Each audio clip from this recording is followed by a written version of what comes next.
on a Wednesday edition, Mr. Relevant. I'm Alex Strouf with you, back in the Gruber Law Office's One Call That's All studio at the Avenue. Downtown Milwaukee, JOSHY DiMaggio is here. Tiny Hands Hunter Vaughn back in the Everlight Solar Studio in downtown Madison, as always. Hunter and I were talking. That was the longest break we've had since this show began. So really good to be back after 9 days and 3 episodes. Away. I was out in LA. I was out in Vegas. We'll talk about that, I'm sure, at some point. But really good to be back with you. I must say, though, Joshy, you seemed rather crabby to see me in my return. I was really excited to see you, really excited to chop it up, catch up. It's been a week, and you've been a little cranky. I mean, we've talked about this. I don't miss people. I don't get excited. Yeah, that's not normal. That's not normal. You are a particular brand of grading early in the morning. I've been up since 4 a.m. and you come in and you're yelling and doing the, hey, buddy, how you been? Even though we've been texting and communicating pretty much on a daily basis since the day you left. I saw you yesterday. It's not like you weren't here. So treating today, because you spent more time here, is the first time I'd seen you, it all felt performative. No, it wasn't. I have genuine excitement to see people. Now, like, for example, I got a phone call last night from one of my best friends who I haven't talked to legitimately in probably 6 months. And when I answered the phone, I went, holy crap, hey! And so if you view that as performative, sure, but I view it as like genuine excitement. Here's the thing. I thought today this version was performative because I'd seen you yesterday. We talked. Very briefly yesterday, though. Yeah, I was in and out. I was all over the place. I saw you twice. Okay. Whatever, dude. Hunter, I talked to you for the first time today. We jumped on a pre-show meeting, which is a video call. It's the first time I'd seen your face in 9 days. Did it feel performative to you, or did it feel genuine that I was excited to talk to you? It felt genuine, but I think what you forget is that by the time you're seeing Josh, it'd be the equivalent to Josh coming in at like 2 p.m. on your work day and just being crazy. Like, there's a certain level of like, okay, I'm on the tail end of my work day here. I'm mentally starting to check out a little bit. Like, I feel like you forget that. The one good thing about you being gone was me realizing how much more I can get done without you around. Oh, stop that. That's a I was getting home early. Now, some of that had to do with not being on this program. Some of it, all of it had to do with that. You're back there jabbering, yapping. Oh, stop it. You're a yapper. I'm not disagreeing with that, but that doesn't derail you from being productive. You are your own roadblock in that capacity. Don't make me throw you under the bus here. Nothing changed for me. Joshy, we both love our friends at Underdog. Yeah. Don't you think doing a million best ball drafts a day derails you from being productive in your work life? Nope, because it functions next to me. I click and then I keep doing what I was going to do. Yep. I was home by 2 p.m. multiple times last week. Do you think I wasn't drafting? Well, no. I know you were drafting because you always are drafting. But yeah, it's a good lesson. But I don't think me coming in and checking and being like, hey, man, how you doing? No, because, of course it does. Like, if we have a conversation, I'm inherently... I was left... Will was gone as well. It was peace and quiet. Oh, yeah. I was on Easy Street. Yeah, Will was gone too. Paradise. Will was gone too. Yeah, Will returned today. I'm sitting at a desk upstairs today. Notice, not bothering you, doing work, being productive as I always am in the morning. Yeah. And I get a really hard slap on the shoulder. I'm like, who could this be? What do you want? I turn, and it's Will, just ass-eating grin, ear to ear. He's like, what's up, man? He's much more my speed than your speed. See, the thing is, Will comes in, him and I have a good time, we have a good chat. See, but there's the fundamental difference, is you enjoy talking to him. I just don't think you don't like me very much. It's the energy. It's the energy you come in with. Oh, whatever. You got to tamp it back. I don't want to hear that. Will comes in. I'm an excitable guy. I don't think there's anything wrong with that. I do. Well, I guess you're entitled to your opinion. Free will, free country. Bill Buddy and Baby Bubba on YouTube says, yeah, baby, LFG, hashtag GPG for Go Pack Go. Huh. Bill Buddy and baby Bubba. Two different people or one? I would assume it's two different people. I would assume it's like a father. I was asking in the chat, was it one person or another? Oh, one person. Okay, gotcha. One account, yes. Anyway, all right, plenty to get to today. Real quick. Uh-oh. I don't know what happened here. Josh, I need you to go and fix your camera. It just decided to reset it's looking itself. off into left field. Yeah. Just do it. No, I think it's just a... Don't do that. Don't do that. Yeah, there's a motor in that Strouf. Well, I wasn't touching the motor part. I was just... All right. Well, anyway, here we are. Okay. Yeah. Good stuff. Good job, Joshy. Oh, okay. All right. Yep. All right. Okay. Lots to get to today. We've got an All-Star game from yesterday to react to, and the commentary around Jacob Misiorowski, which obviously I'm a few days late on, but it still bothers me. Brewers are the second hottest team in baseball, hottest team in the National League. They've won 7 in a row here in the All-Star break, or entering the All-Star break, obviously coming out of it later this week. We'll play the Dodgers again, who they swept in the middle of the 7-game winning streak. We've got 1 week until Green Bay Packers training camp. We are just a week away. Next Wednesday, we'll be live up in Green Bay from 12 to 2, as we are every year for day 1 of training camp. Breaking down whatever we see, if we see anything. And then obviously some of the big storylines as training camp begins. And it feels for the Packers, especially this year, and we'll get to this in a bit, the storylines are actually more plentiful than I feel like they have been in past years, maybe with the exception of 2023, Jordan Love's first year as the starter. Because the big storyline there was, okay, is Jordan Love a good quarterback, right? That's a massive storyline that some teams in the NFL are still figuring out, including the Minnesota Vikings. This training camp and preseason and obviously into the regular season, is J.J. McCarthy a good quarterback, right? That's kind of a different level of big storyline than what the Packers are dealing with, but you've got multiple position battles on the offensive line. You've got some question marks in the defensive backfield. Is the pass rush going to be any better than it was last year? Run defense was good last year, but can you pressure a quarterback better? So it just feels like there's plentiful storylines when it comes to the Green Bay Packers and training camp, which begins a week from today. So we'll get to that. I participated in a home run derby during my vacation. We will review the tape on that, get Joshy and Hunter's thoughts on that, and of course we will catch up on everything we missed between One Word Wednesday and what we missed, which is presented by Door County Distillery. All right, let's start with the All-Star game. Jacob Misiorowski was slated to appear in the 7th inning, and then didn't appear in the 7th inning. He appeared in the 8th inning, which I think is a mess up by Dave Roberts, might I add. If Dave Roberts said he was going to use him in the 7th inning, either do that, and if you're not going to do that, throw him out there for a potential save in the 9th. That would have been my move, but that's neither here nor there. Trevor McGill gets in for the final out in the 7th inning, and then Jacob Misiorowski gets the entire 8th inning to himself in his first All-Star game, obviously breaking MLB records. Only 5 games played. That is the least amount by any MLB All-Star in the history of the All-Star game. And the commentary the last few days around him is, oh, well, he didn't deserve it. He's not good enough. There's better pitchers than him. And that's just irritating to me because when you look at the full picture, the MLB reached out to a dozen teams or a dozen players, and, those guys were either pitching on Sunday or the team declined. And ultimately it led to this unbelievable up-and-comer who, hasn't played a ton in the major leagues, but is going to bring eyes to a product that, let's just call it what it is, has been downgraded in past years. People are less interested in the All-Star game than they ever have been. And that's that's the case for most sports, right? The NBA, the NFL, the Pro Bowl, right? Nobody watches that, really. Like, at least they used to. And I think Jacob Misiorowski, believe it or not, actually brings eyes to the All-Star game. So this is a good thing for baseball. And I guess I kind of understand Phillies, and like I saw what Trey Turner had to say about Misiorowski being selected. I get going to bat for your guy, no pun intended, but it's just whiny at this point. It's not like he was the All-Star starter. It's not like he won the fan vote and didn't deserve it. He was selected as a replacement way after the fact, after contacting several other teams. Let's stop whining just to whine. Misiorowski brings eyes to the game. It was cool. I think it was totally fair for them to have a gripe.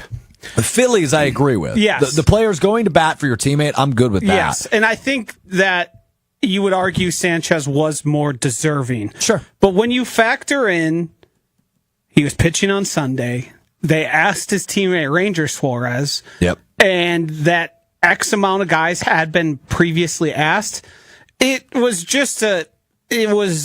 it was trash to go out there and try and basically you're defending your guy, but you're in practice ruining someone else's time. And those guys all know that baseball has had a bit of a PR crisis and ratings crisis. Even though they're all making money, they'd be making even more money if more people were watching. So to pretend like you can't understand why the kid who throws 103 mile per hour fastball would make the list and be worth the time because he was willing to go out there to pitch that game because you literally need guys to get through the innings. It was short-sighted by them, and they could say, I'm disappointed in Chris not getting the honor, even though he had a pitch on Sunday. Because what they really wanted was Chris Sanchez to get named to the All-Star team and then to be immediately replaced because he was pitching on Sunday. And there was the contract incentive, and everyone said, well, he's not going to miss out on he's going to miss out on this and on the honor. This might be hard to hear. Chris Sanchez is going to be a blip in the history books of baseball. He's not going to matter.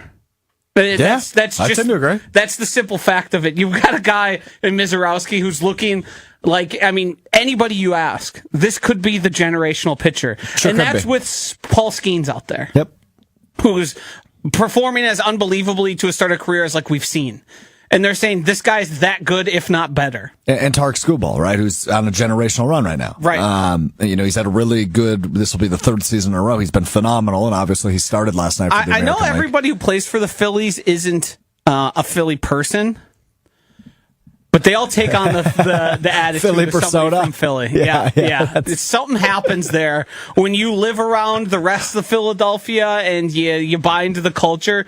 You just become one of those. Here's the thing about I've been them as saying a that sports about city, the Eagles for years too. Yeah, but the thing about the Philly sports fan is they can no longer really be the victim. They've won 2 Super Bowls in 5 years? Yes, and the Phillies have had plenty of success. Right. So, I mean, I just don't really think Philadelphia sports fans get to play victim anymore. Like, for example, like a Cleveland sports fan. I mean, let's be honest. Boston sports fans still play victim. That's true. Woe is me. Everybody's mean to Jason Tatum. Like, great, he won a title last year. You guys have more championships. Who cares? Why are you wasting your time saying people are mean to Jason Tatum? And no one cares. Good point by you. Yeah, so there is no amount of success where fan bases won't react in a way where everyone's out to get us. That's true, I think. I just have to think about it for a second. I mean, the only city that has ever, is there a precedence? Because Boston twice, basically. Yeah, that's a good point. And they haven't changed. No, they haven't. Is there a certain right. point where it cycles back, though, and you're allowed to be the victim if your team hasn't won in, say, 29 years? Well, yeah. Yes. Yeah, to me, to a degree, it's what have you done for me lately? Hunter, just out of curiosity, why 29 years exactly? Oh, no reason. Just a random number I pulled out of my head. Okay, yeah. Gotcha. Yeah, just figured as a Cowboys fan there might be a correlation there. Interesting. Nope. And I think also, like, how bad are you doing currently? If you won, like, a Marlins fan, yep. After they won their World Series and they were complaining right after that, I get it. You guys became dumpster fires. And have been since. Right. Like, that to me is fair. Even if it was 4 or 5 years ago, you can't draft off of, well, we won one time forever. Agreed. But when there's the kid who goes viral every time there's a Boston championship with a sign in his lifetime, and he has, like, 2 more years lived than championships he's experienced. That's so irritating. And he's like 19 years old. Yeah, they've won a few. All right, so yeah, I guess the one sports city, just to put a bow on this, that I think can actually play victim and get away with it is Cleveland. Maybe Minnesota sports fans? I was just say Cleveland got a title. They got one. Yeah. And they were good. They're good now. Is there a Minnesota? Have the Twins won a World Series? I got to imagine. I mean, WNBA, the Lynx won a couple. But then otherwise, the Twins, they Vikings did in the 90s. Not. Oh, they did? Okay. Yeah, with Torrey Wild Hunter. never have. Vikings never have. Who are we missing? Timberwolves never have. No. So Minnesota, maybe. They still got like new franchises there, though. That's true. There's not the ingrained lack of success. Yeah, I guess I'm struggling to pick a city where it's been just like disastrous. Like Wisconsin sports fans no, absolutely not. Right? Like the Bucks just won, the Packers won the last 15 years. No, but they'll all remind you about the dark days, the 70s and the 80s of the Packers. They'll never let you forget. Oh, we're gonna get a comment about that when I bring up training camp here in a minute. Just because that's how it goes. But before we get to the Packers and 1 week from training camp, I just want to I want to just say a few more things about the Brewers, because I want everybody to realize what you're witnessing, and that would be the most exciting team in the 21st century. They've won for the Brewers. The Brewers' most exciting team. I was gonna say, goodness. Hey, you know what, Joshy? I'll go there. No. In terms of Brewers teams, this is the most exciting in the 21st century. 2018 was amazing, and obviously, 2008 was really fun. 2011 was really fun. There were some really fun teams. What we're witnessing in 2025, though, is the most exciting team of all of them. They've won more games at the All-Star break. Now, granted, the All-Star break does happen a little bit later than it used to. But 56-40, 16 games above 500. And I think what we've noticed the last 2 or 3 weeks since Brandon Woodruff returned, this rotation has what it takes to win a World Series. They're that good. When you have 2 All-Stars, effectively, and Jacob Misiorowski and Freddie Peralta, and then a third really good pitcher who's looked really good in his 2 starts since returning, in Brandon Woodruff. And when you look at some of your bullpen arms, and Abner Uribe, who very easily could have been an All-Star, Trevor McGill, your closer, who was an All-Star, you realize you have the arms if you stay healthy, and obviously this depends on them continuing to play the way they have played, but you have the arms that can win a World Series. It's just up to your bats to, like they have been doing the last 2 months, do enough to win ball games. Right? You don't necessarily need Christian Yelich to be a 320 hitter. He hasn't been. But he's been solid. Churrio's been solid. You need some of those guys who maybe you didn't expect to do a ton, do more than you've expected, right? And that's where the Isaac Collins and the Sal Freliks and the Andrew Vaughns come into play, who have been really good for this team down the stretch. I really believe this team has the makeup of a World Series team. And yes, does that lead me to say we are back to the point in the baseball season where my heart is open and I'm going to get heartbroken again? Probably. Only one team wins. But I don't remember ever being this excited for a Brewers team, because I didn't really become a baseball fan until it was 2008, the CC Sabathia year. Keep in mind, I was young then, right? I would think I was, 11 years old or 10 years old. And that's when I bought into baseball. But since 2008, I don't remember another team that made me get this excited and put me in this headspace, because I think we always knew there was big shortcomings. And sure, could you make the case the Brewers are still a bat away? Yes, absolutely, you can make that case. You could always use more offense when you're competing in a league with the Los Angeles Dodgers. But from a defensive standpoint, I think you have the arms to win a World Series. And that's a little bit scary to say out loud. But the Brewers pitchers have been that good, and I just want to make sure we're all on the same page in what we're witnessing. I want to say one thing right off the top. Stop being scared of having your feelings hurt, because getting your feelings hurt is what makes us all sports fans. Preach. You gotta ride the highs and you gotta ride the lows. It's true. If you waste your time saying, I'm protecting myself from inevitably or potentially in the future getting my heart broken by this team, then you're doing sports wrong. You should be living and dying with all the games, with every pitch as they get into the playoffs. You should be heartbroken when your team drops, fails, does whatever that makes you fall short of your ultimate goal. I think the Brewers fans in Wisconsin have a very unique position where they blame every other factor as a way to soothe themselves about their disappointment. It's a great pacifier, a cough drop, if you will, of, well, the market, the game's not fair. We don't have the pieces. We can't compete with these guys. Who cares? It doesn't matter. There's going to be 9 guys that go out there and they try and win a baseball game. And sure, our payroll's not as high. Sure, we don't have all the assets some of these other teams and the exposure and the talk on national media. None of that matters. Yeah. If you win a 5 or 7 game series or wild card round, you go out there and what happens on the field is the result. And I think on top of that, I think it would be a disservice and a travesty, if this Milwaukee Brewers team, speaking from ownership and down, in terms of player acquisition, general manager, all that, if they don't go out and do their damnedest to get that remaining bat that is going to put them over the top and make them a truly scary team that teams are not going to want to face, I think those players, the fans, and everybody has committed so much to the Brewers for so long, and letting a golden opportunity like the one that is presented this season just slip away because, well, we're worried about what the team's going to look like in 2027 if we let one of these young prospects go for a rental. Don't care. Do it.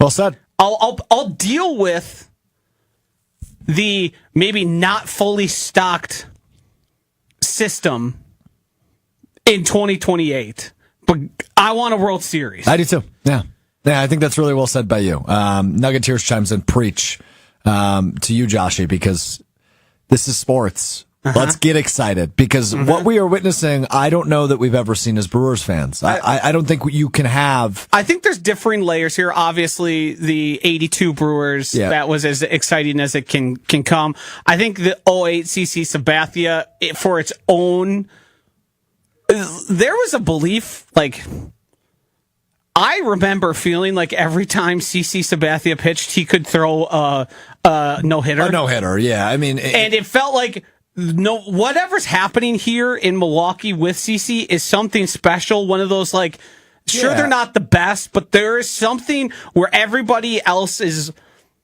abilities and beliefs in their ability to win is raised because CC's there.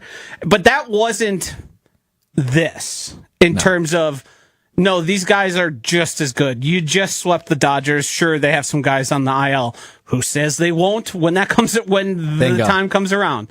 You can't look at the big scary teams and go, well, we're not as quite as. Who cares? Go win. Go win. And that goes back to the undaunted phrase that Pat Murphy has subscribed to since taking over as the manager of this team last year. Winning manager of the year, having a really great debut season for him as the manager, but this is just different. The arms that you have in this rotation are World Series good. And what some of these bats have been able to do and offensively, what they've been able to turn around, really since middle May, but the month of June specifically, has been so impressive. The run they're on here as they entered the All-Star break or in the All-Star break here on the night of the ESPYs, 7 in a row, including a sweep over the Dodgers. They have an opportunity to prove that was no fluke beginning on Friday when they come out of the All-Star break and head to Los Angeles for a 3-game weekend set with the Dodgers. And then to wrap up the month of July 28th, July 29th, and July 30th, you host the Chicago Cubs. And does anybody happen to know what July 31st brings? Both an off day and the trade deadline. Yeah. So it's 2 weeks from tomorrow, the trade deadline. 2 weeks from today, you'll be playing your third game against the Chicago Cubs. That's 3, and then you have a 5-game set with them later in August, and that's all you have left against the Cubs. But 66 games left. You're a game back. You're well in the wild card. You've got the third best record in the National League. This team is that good. And it's to your point, Josh, it's time to act like this team is that good. And, and they are that close to being a world-class contender, which I think they will be. I truly do. I think this team can compete with anybody. I think they proved that last week when they swept the Dodgers. I think they'll prove it again when we come out of the All-Star break this week. And even if it's not a sweep, I think they'll go win that series in Los Angeles and say, hey, by the way, we're here. We have arrived. So I just want Brewers fans alike to witness or understand what we are witnessing. Understand what we are watching. We are watching a team that is that good, that is that dangerous, that is that competitive, can compete with anybody, and can sweep the freaking Dodgers. If you can sweep the Dodgers, baby, you're proving you can play with anybody. Hunter, go ahead. I think it's also really important here with this is like Jeff Passan was on Wilde and Tausch, and he talked about, they need a bigger bat in the lineup. They've been hitting home runs now since Jeff Passan said that. Like, I'm at the point with this team where my complaints are the Miz going, he can give up some hits if he goes like change up. That second change up, guys usually tee it up.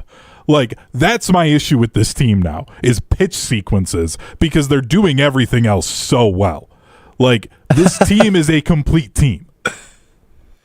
Yeah, I mean, I agree with you. And look, do I expect Andrew Vaughn to be as good as he has been through his first, whatever it is, 5 games? No, I don't. He better be. I bought his jersey, and I'm waiting for it to get here from China. Now. Yeah. Well, I asked you when he was traded if you were going to buy a Vaughn jersey. Hunter Vaughn, Andrew Vaughn, obviously. And you said you think so. You needed to wait to see a few things before you pull the trigger? He needed to at least have like a couple of good games for me to drop the $30 and get it shipped from China. Because worst case scenario is that like it's just a funny joke and I wear that jersey to games and people are like, oh, that's good, an Andrew Vaughn jersey. There is a bit of, there was a chance that Vaughn got brought up because of the Hoskins injury and had like 10 strikeouts in 2 games and then got DFA'd. Yep. Yeah. Like once you cleared and he was impressive. I don't think he's going to be as good as he was heading into the All-Star break, but he's clearly better than he was playing in Chicago. And I think it's probably really hard to play with that team and for that franchise. And not that it's an excuse, but you can understand how somebody would maybe get out of their good habits or would go up to bat and not have the same energy they should when your team is fighting for worst record in the league. I think there's a real baseball 500 spot. on base percentage, 429 average in 5 games with the Brewers, 2 home runs, 6 of 14 at the plate only because he only played 5 games. But yeah, I mean he's been unbelievable. And it's truly an unremarkable, or it's a super remarkable, like, comeback story for a guy that was the number 3 overall pick in the MLB draft several years ago. He has turned it around from, and I wish Will was here today, being our resident White Sox fan, but you realize just how, sometimes a change of scenery can be really good for you. And seemingly, at least thus far, it's been that for Andrew Vaughn. And I haven't seen the numbers, but I have to imagine Andrew Vaughn, when he was with the White Sox, was probably going up to bat with a lot of 2-out situations, where now he's coming up to bat with runners on or runners in scoring position, and he can actually do something. Like, if you're going up every time, you're like, okay, it's 2 outs, like, basically I'm going to try and hit a home run here and do something for the team. Now it's I just need to get the ball in play, get the guys moving, and we're fine. Like, it's a very different mindset going up to the plate for him now. Well, but the turnaround is still remarkable because by far the lowest average of his career in his 48 games in Chicago this year, he's a 189. By far his lowest on base percentage, 218, when he was with Chicago. I mean, every one of his numbers is the lowest of his career. And then he gets traded to Milwaukee, plays a little bit in AAA, gets called up last week or 2 weeks ago now, and goes bonkers. He's been awesome for them since Rhys Hoskins went down. So there's something special brewing with this Milwaukee team. And so it's time to start acting like it. So, good stuff. All right. Brewers get back to action Friday as they take on the LA Dodgers 3-game weekend series out at Dodger Stadium in Los Angeles.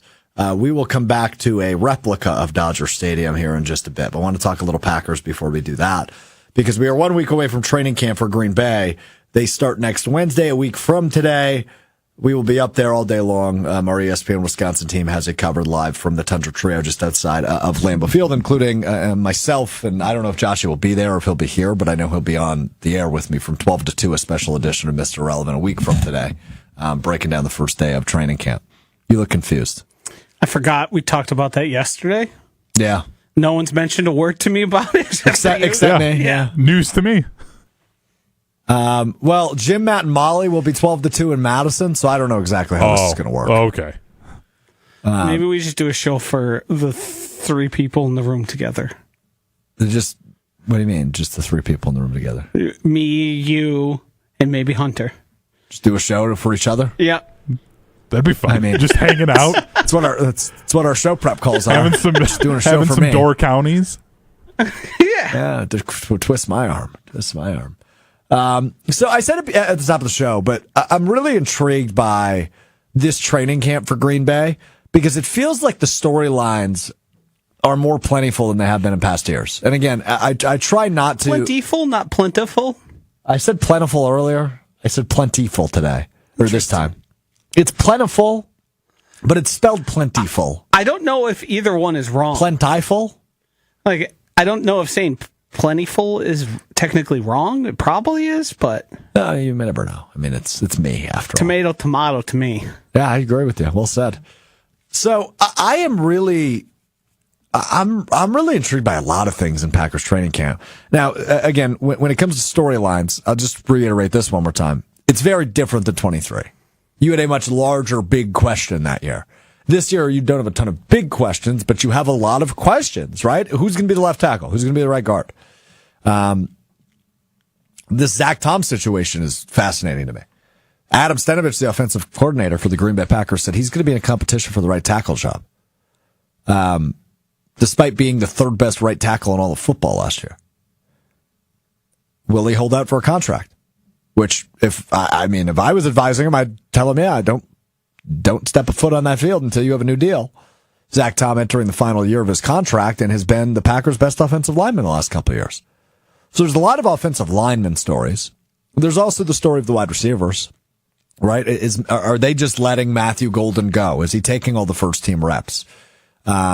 Who comes in behind him, right? Hearing from Gabe Neitzel, if you missed our recap of the state of the Packers the last 3 episodes of Mr. Irrelevant, you heard Gabe Neitzel in the offense one, which I think aired last Wednesday, say, yeah, the Packers don't like Jayden Reed as much as we do, or at least they haven't thus far in his career. And he provided numbers, talked about statistics, and that was kind of my big worry point from our State of the Packers show a couple weeks ago at Summerfest, is that, maybe Jayden Reed isn't the bona fide dude I thought he was.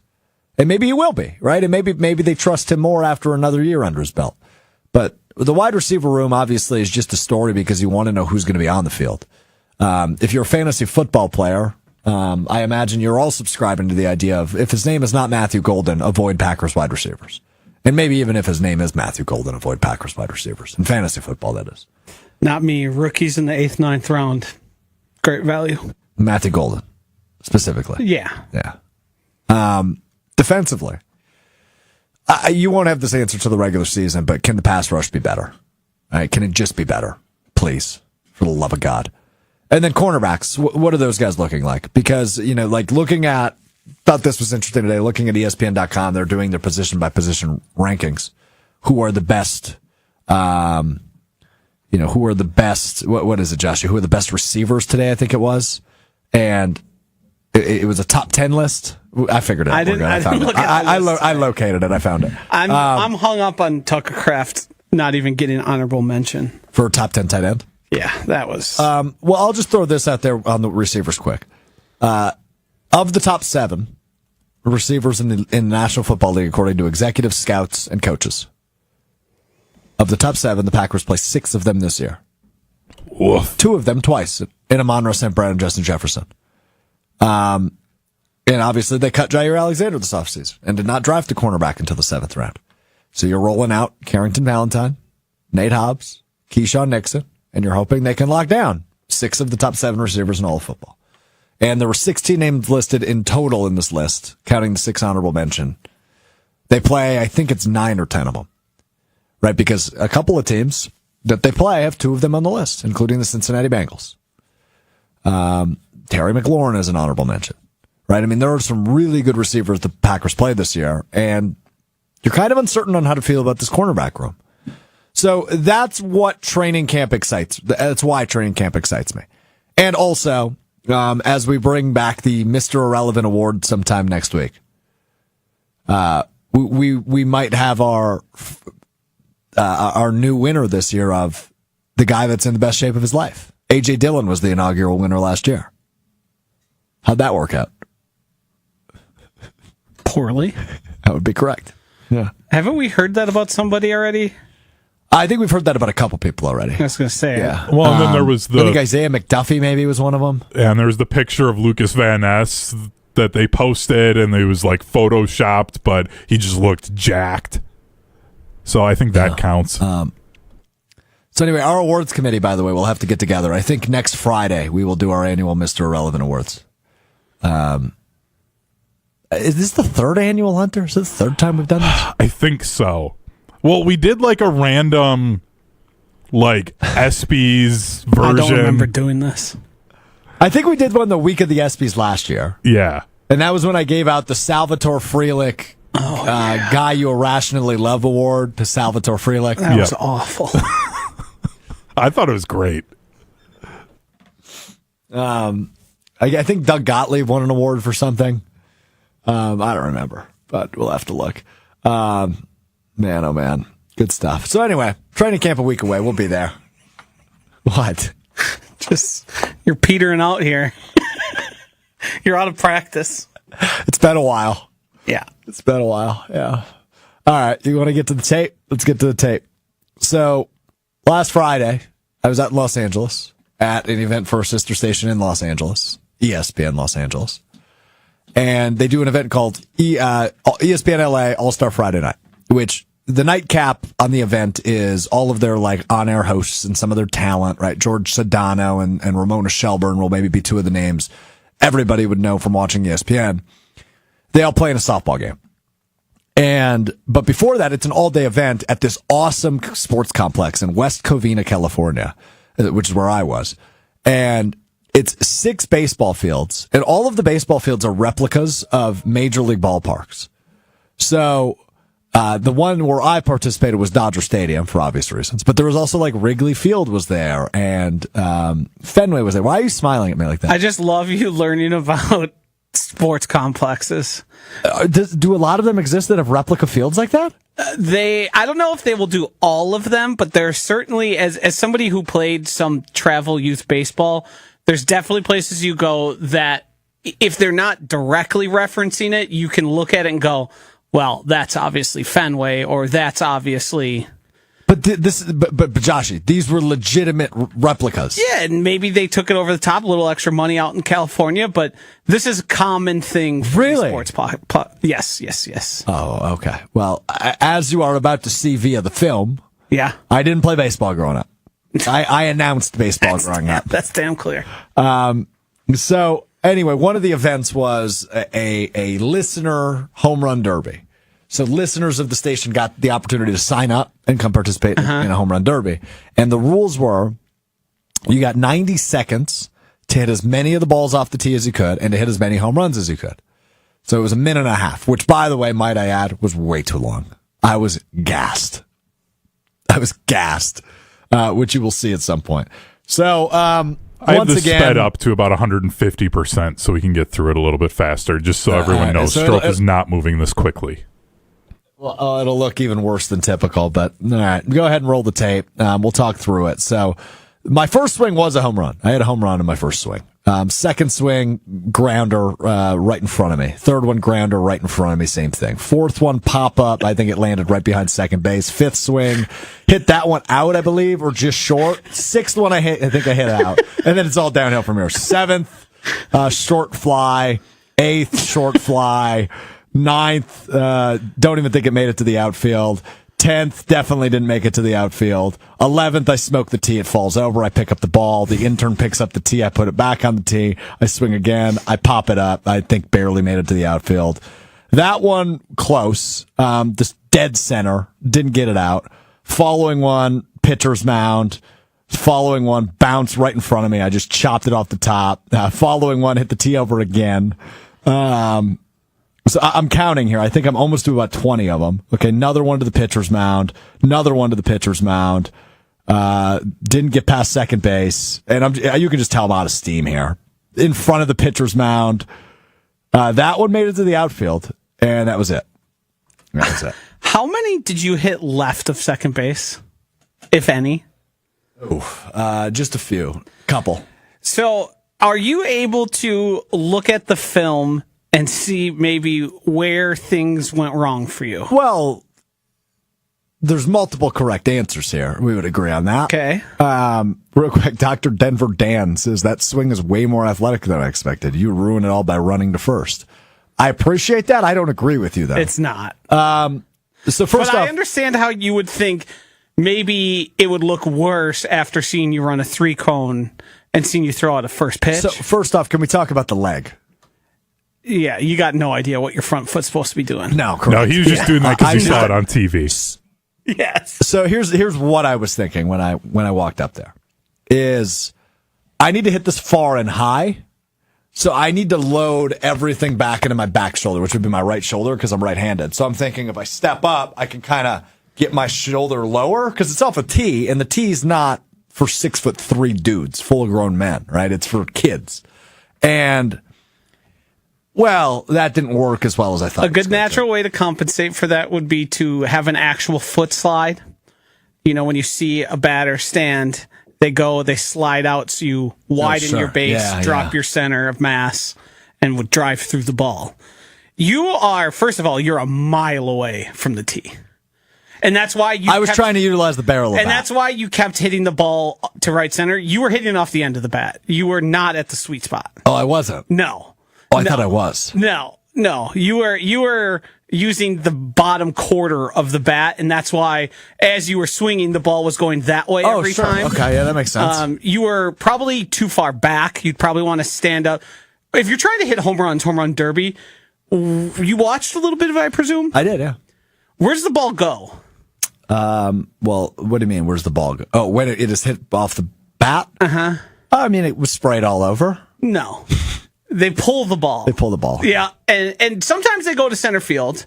That's where my home runs went. But those guys are very, very strong, very, very experienced. Once again, I say that's where my home runs went. No, yours went right center. Very rarely in a home run derby is the ball going to right center. But hey, you were all messed up. You were all screwed up. You don't seem to understand the mechanics of a swing. No, there's no like coiling, loading, and then exploding through the ball. It's just kind of throw my arms at it. I gotta say though, man, the ones I got a hold of.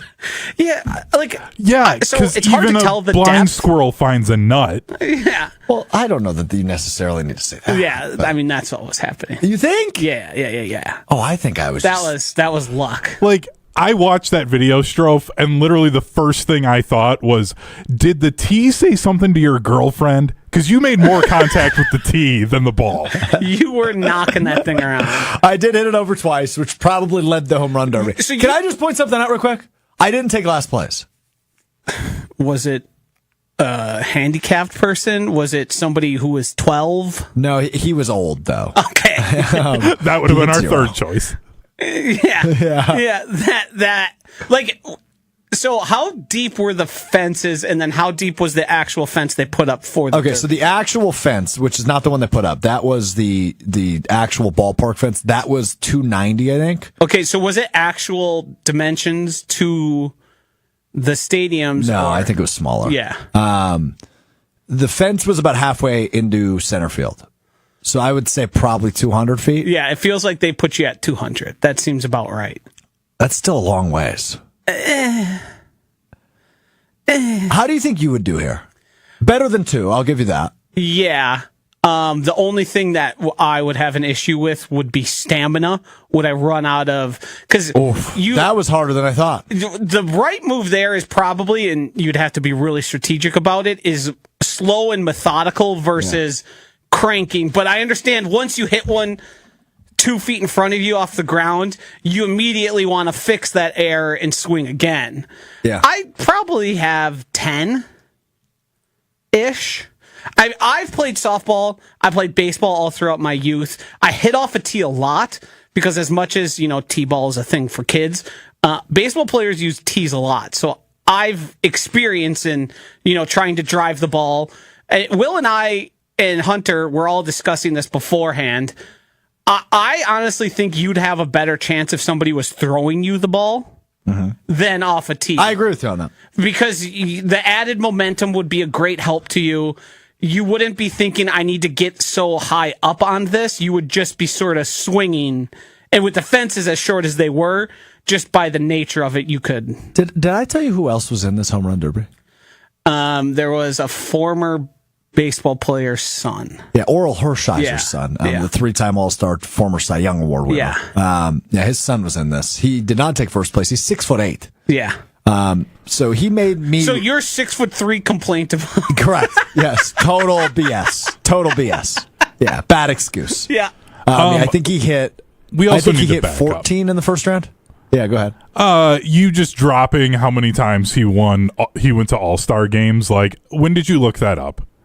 You said that as if you just knew. They announced it at one point, and they. Yeah. Okay. Yeah. And do I have his Wikipedia page up in front of me right now? You're absolutely correct. I do. Okay. So there you go. Yeah. I have his Wikipedia page up. Yeah. I mean, you had the general idea of a baseball swing, but you definitely don't have the mechanics. No. Of the loading, the power, hitting it. You were basically so close that the umpire might tell you to stand in the box if it was a baseball game. You were so far away. I think I tweeted out, if you would have taken a half step backwards, you'd been standing on third base. You were just miles away. And there's an interesting thing with baseball swing and the mechanics and how they work. There's different schools of thought. But obviously extending through the ball is going to get you a lot of power, creating that pendulum. But in this situation, I think you're better off kind of keeping your hands tight and then just pulling the ball. Well, the good news is, Josh, I'll never do this again, probably. No. So No. maybe I'll go to a cage someday, but you at the batting cage would be on fast. I'd pay to see that. I mean, we can go do it. Yeah, I'd be interested in doing it. It's fun, it's fun to swing a bat. We need to find somebody who has a Rapsodo so we can go to the cages and we can see, like, if you get the ball in the air, how far is the ball actually going? That'd be fun. That'd be fun. All right, final thing on this, and then we'll get to One Word Wednesday and what we missed, what we learned. I had a moment yesterday at the Dells in regards to this, in regards to this failed home run derby at the ESPN Milwaukee Open, presented by Delzer at the Bog. After KBN, at 5:00, I went into like the little area clubhouse there where the reception was. And I got a drink, and there was 2 people left. They host a show together once a week. It's called On the Tee. Yeah. Stephen Watson of FanDuel Sports Network. You see him on pregame and during the game and after the game for Brewers games. And Gabe Neitzel, who famously played collegiate baseball at the Division III level, holds an NCAA record. He has 2 triples in an inning. Gabe, I walked in. Gabe put his arm around my shoulders. And Steven said to me, as Gabe puts his arm around my shoulders, Strouf, you gotta stop. And I go, what do you mean? He goes, as somebody who respects you and thinks you're a very talented member of the media, you have to stop. And I was like, what do you mean? Why? Like, this is fun. We're just having fun. We're just, I'm self-deprecating. I can make fun of myself. It's okay. They're like, dude, like, it's becoming a bit much. And I go, well, that I agree with. We need to contextualize this for the people who might not personally know Stephen Watson. Nicest guy out there. Nicest guy in the world. Yep. So pleasant. I rarely ever hear him jokingly pick on people. He's just usually flat nice all the time, not really engaging in the similar ways you and I would put each other down. Correct. Like jokingly. Yeah. He doesn't even really do that. No. He's just plain nice. And he made, because I produced On the Tee, which preceded KBN, he made comments on and off the air that made me like, Steven, I can't believe you would say that. Not because it's worse than anything I've said about you, but coming out of his mouth, it was baffling to me. Yeah. Do you think he hears everybody else giving me a hard time? And he's like, all right, I can pile on. I think Steven just can't believe what he's witnessing. There is no place in his mind for somebody like Alex Strouf. Which I appreciate. It doesn't compute. Yeah, and that's fair. And I appreciate somebody it, with the undying level of confidence who keeps going out there and underperforming to ghastly degrees. Like, if you went out and were just I love watching this replay. if you went out and were just average, nobody would say a word about it. Yeah. The bit would die. Yeah. But you hit the tee to the ground as many times as you hit home runs.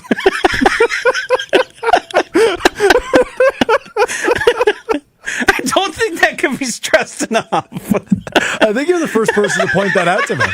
Oh, that's funny. Yeah, so if you see at the very end of the video, I turned to the crowd and I hold up a 0. I totally thought I hit 0. And then I went over to the scorekeeper and I said, well, 0, right? And she goes, no, you hit 2. Yeah. I go, really? You could see 2 of them had some decent... Yeah, 3 of them did. One of them got really close. But you can see the intern in the outfield. That sounds like a movie title, intern in the outfield. He points down and he goes, yeah, it's right there. It's right in front of the wall. So I was very close to 3, but I hit 2. And I think Josh is the first person to point that statistic out to me. I hit as many home runs as I did the tee to the ground. That is disappointing. Well, another day, another bad athletic venture by me. What's next for you? Because I heard on KBN you continue to make claims of your prowess or abilities or things prowess probably isn't you'd be capable of. Yeah. Most recently, you just said that you would beat them all in a mini golf tournament. Yeah. Not a prayer. But hold on, Josh. Here's the thing. There's definitely a chance because and maybe I'm wrong when I say this, and maybe here's the fundamental yes, issue. You are. I view mini golf as more luck than skill. Now, obviously, there's some skill involved. I'm not disagreeing with that. It's not. And my short game's pretty solid, though. Great. I heard Jen, Gabe, and Chewy. They talked about the idea of you swimming. I'd be game for that. I swam in college. Oh, I didn't hear. Hold on, I didn't hear this. What I just heard them bring it up once. They were trying to find something that we could find that you succeed at. I think was what happened. So swimming, I know. Can you swim? Yes, I can swim. Okay. I had a pool growing up. But here's the thing: I'm out of shape. I'm very long, and I'm not strong. So, yeah, but I'd be moving slow. I think that's part of the reason they thought you'd do well at it because long and skinny is generally conducive. So, Hunter, you think you could coach me into a good swimmer? No. I'm going to be honest. I would help out coaching the 6-year-olds when they would first start. So I actually think I could. No, I'm not thinking this has anything to do with Hunter's coaching ability. Right. It's all me. He would tell you the right things. And you clearly have seen a baseball swing. You understand generally. I watch baseball every day. But when put into practice, your body doesn't do what your brain tells it. You think I got something wrong with me? Physically? No. We can't answer that, man. I think it's a brain problem. Something happens when it goes from do this, body react. Yeah. There's a breakdown. Yeah. You got a clog somewhere. All right. We got to get to everything else we've missed over the course of the last week plus. It's time now for One Word Wednesday, led by our buddy Hunter Vaughn. He's got topics. Josh and I reply with one word. Hunter, go ahead. All right. Rashawn Gary made the NFL Network's top 100 players list at number 80. Joke. Disrespect. I wonder if we disrespect him more than he deserves. No. Not the case. He's 28 in his age 28 season, never had double-digit sacks. 7.5 last year, yeah.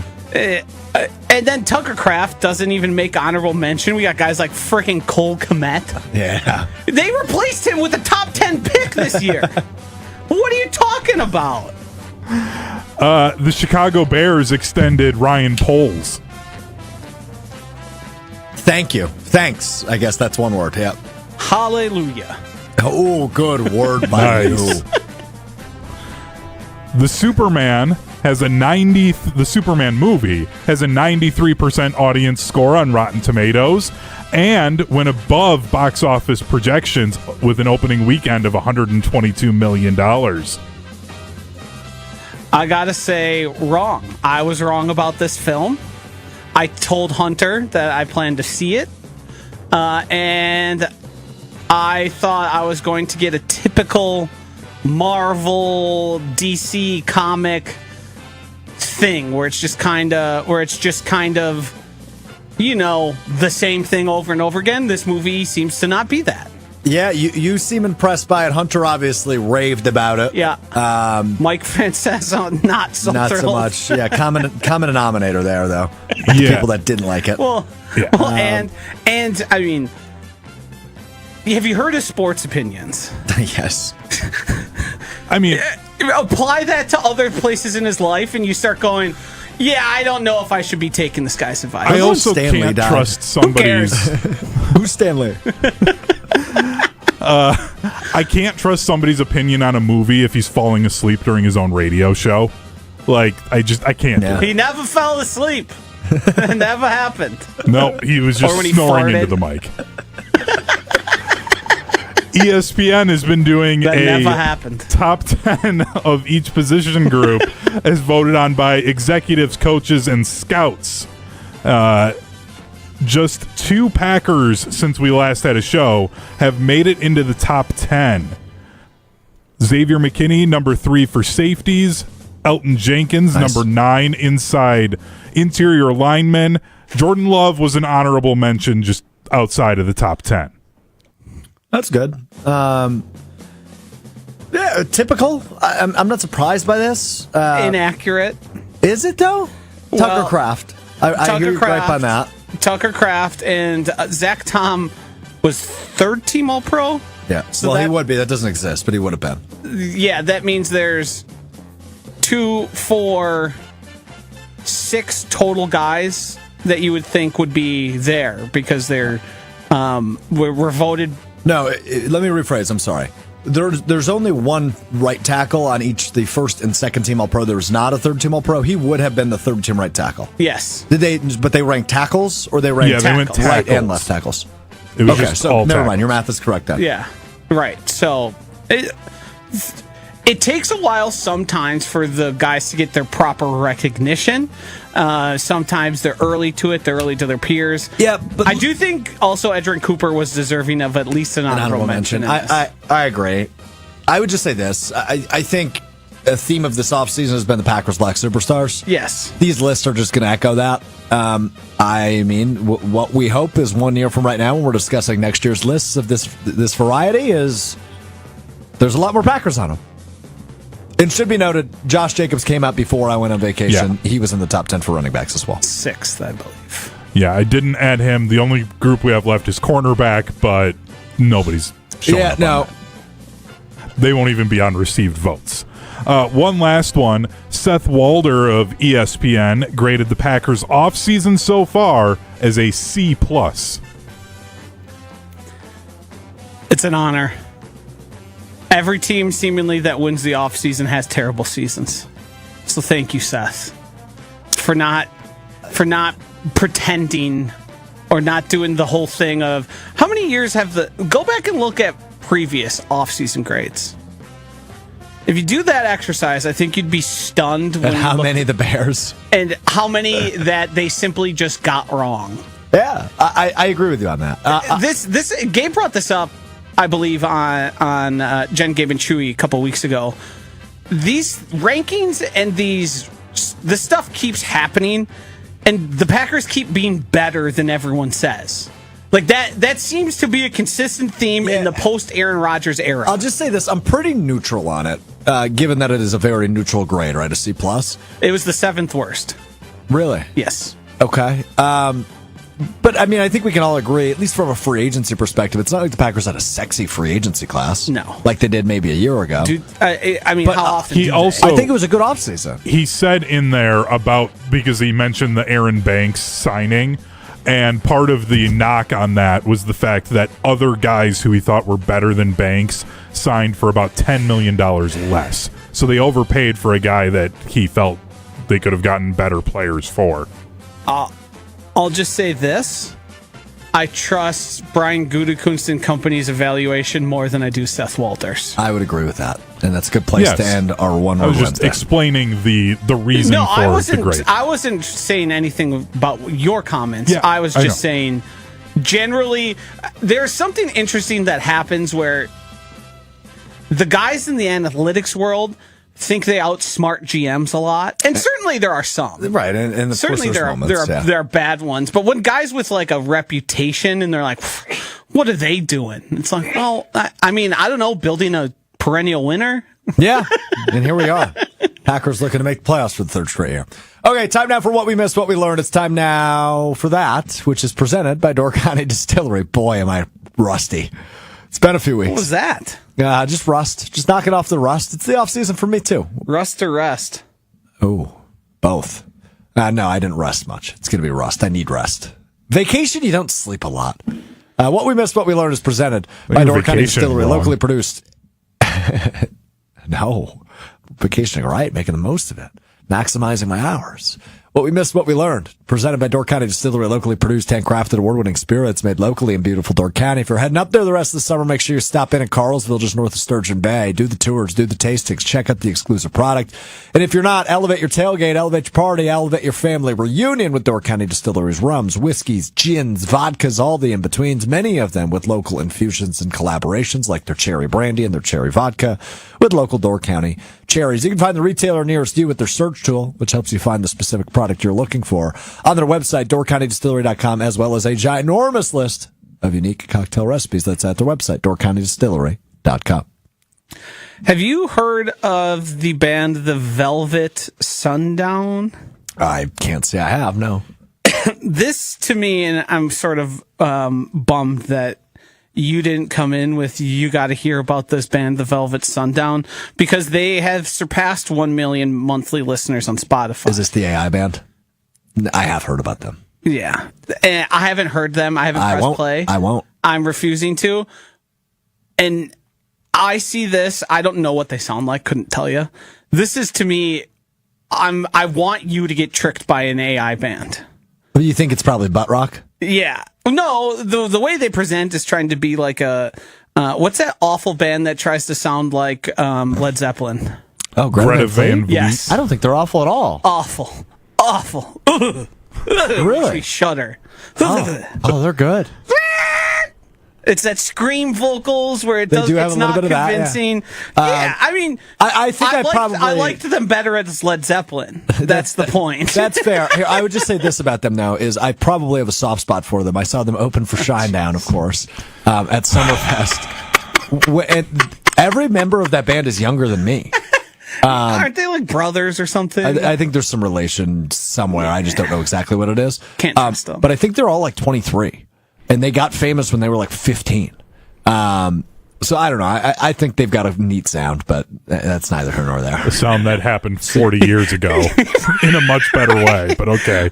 Which makes it even better, too, because if you look into the origins of Led Zeppelin, a lot of their music came from smaller black artists that, due to the times, didn't get the correct amount of exposure, and some of the songs are directly lifted. Oh, so yes. The fact that there is in 2020, whenever they started, a watered down version of them that gets popular is sort of apropos.